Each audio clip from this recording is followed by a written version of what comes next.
Adasi darvozaga qarang, kimdir keldi. Ha, Yong'in xavfsizligidan keldik. hop. Koronavirusga qarshi 70 mingdan pul yig'yapmiz, o'shanga pul beringlar. Bizga hamma sog'lom, kerak emas. Ha, bekorga so'rashmaydi-ku, pulingiz bo'lsa bera qoling. Mana, birovni oldiga menga aql o'rgatmagin. Ha, Parrandalarni ardoqlash tashkilotidan dek. Tovuqlarning uchishiga qarshi emlayotdi. Shunga 80 mingdan pul yig'yapti. pulimiz yo'q bizning, haydang, davay. Voy, bor-ku pulimiz. Bering, ertaga tovuqlarimiz uchib ketsa nima qilamiz? Mana, darvozaga odam kelsa o'zim chiqaman, dum bo'lib chiqmagin. Xo'p.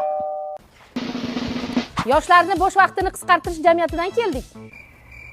Mahallada diskoteka quryapti, o'shanga 90 mingdan pul yig'yapti. Bizga yosh yo'q, hamma 18 plyus. Ha, voy, bering, ertaga bolalarimiz katta bo'lsa, vaqtini unumli o'tkazishadi-ku. Yo'qol ichkariga kir. Boshqa uylar ham bormi ko'chaga? Hammadan yig'yapmiz.